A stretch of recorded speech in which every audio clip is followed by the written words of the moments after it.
Hello বন্ধুরা, welcome to সিতিয়া creation. আজ আবার চলে এসেছি নতুন একটা মজার গল্প নিয়ে। বাঘের ছানা শিয়াল। জঙ্গলে এক বাঘ তার দুটো ছানা নিয়ে থাকতো। বাঘের বউ মারা গেছে, বেশ কয়েকদিন হয়েছে।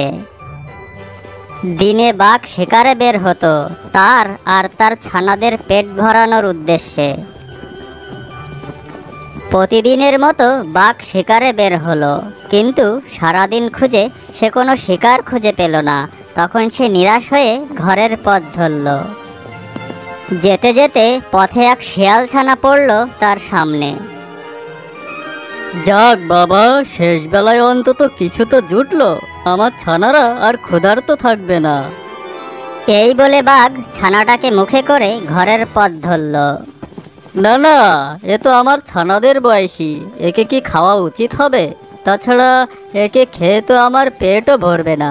তার থেকে আমি একে আমার ছানাদের সাথে রেখে লালন পালন করে বড় করব।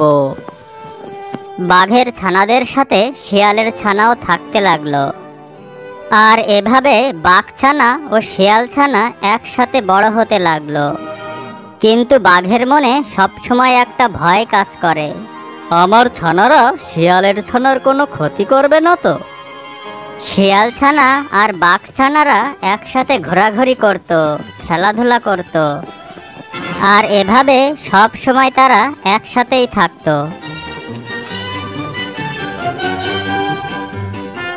একদিন শিয়ালের সামনে এক হাতি এসে পড়ল। বাঘ ছানারা একটু পেছনে ছিল। শিয়াল এই দেখে খুব ভয় পেয়ে গেল, তবুও মনে সাহস নিয়ে সে বলল, এই কে রে তুই? কি, তুই আমাকে চিনিস না? আমি হাতি, এই জঙ্গলের রাজা। হা হা হা হা হা। তুই চুপ কর, জঙ্গলের রাজা তো সিংহ। তুই কিভাবে জঙ্গলের রাজা হলি? এই, তুই কি বললি আমাকে? দেখবি মজা। এই বলে হাতি শিয়ালকে তাড়া করলো।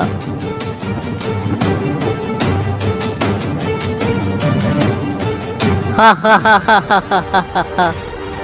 আরে ভাই, তোমরা হাসছো কেন? আমাকে এক ভয়ঙ্কর হাতি তাড়া করেছে, আর তোমরা আমাকে তার হাত থেকে না বাঁচিয়ে হাসছো। দেখো, তুমি ভয় পেও না, আমরা তার সাথে মোকাবেলা করব। এই বলে বাঘ দুটো হাতিকে তাড়া করলো। আর ফিরে এসে বলল, দেখলে তো কিভাবে পালালো? ভয় পেলে পেয়ে বসবে, আর ভয় দিলে পালাবে। বাবা, ভাই কেন এত ভীতু স্বভাবের? মানে মানে আজ এক হাতি তার সামনে পড়েছিল, আর ভাই তাকে দেখে দৌড়ে পালাচ্ছিল। কিন্তু যখনই আমরা হাতিকে তাড়া করলাম, সে কিন্তু আমাদের ভয়ে পালিয়ে গেল। থামো থামো, তোমরা এত উতলা হয়েও না। যাও, তোমরা দুজন ভেতরে যাও। না বাবা, এসব ঠিক না। তারা দুজন আমাকে অসহায় অবস্থায় দেখে ঠাট্টা করেছিল, হাসাহাসি করছিল। না বাবা, তুই তাদের কথার আলাদা মানে ভেবেছিস। তারা বাঘের ছানা, তাদের স্বভাবই এমন। তারা যখন হাতিকে তাড়া করলো, তখন তো তুই সেখানেই দাঁড়িয়েছিলি। এই সাহস তাদের ছে। আমি তাদের দুজনকে ছাড়বো না, আমি তাদের মেরে ফেলবো। তারা আমাকে অনেক অপমান করেছে।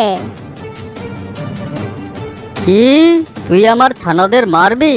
কেন মারবি তুই ওদের? তুই ভীরু কাপুরুষ, তোর মধ্যে কোনো সাহস নেই।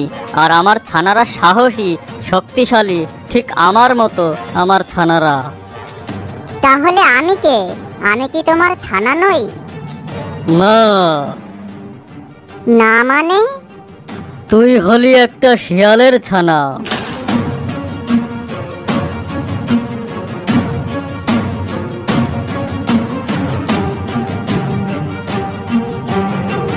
বাপরে, তুই মনে কষ্ট পাস না। তুই আজ যেহেতু তোর আসল পরিচয় পেয়ে গেছিস, তুই এখান থেকে চলে যা, আর নইলে যে কোনো সময় অঘটন ঘটে যেতে পারে। কিন্তু আমি তোমার যা যা, চলে যা এখান থেকে, যা, দূর হয়ে যা। বাঘের কথা শুনে শিয়াল মনে অনেক কষ্ট পেল আর সেখান থেকে চলে গেল। অন্য প্রজাতির পশুকে নিজের সাথে রেখে লালন পালন করে তাকে নিজের মতো করে যতই তুমি গড়ার চেষ্টা করো, সে কখনো তোমার মতো হবে না।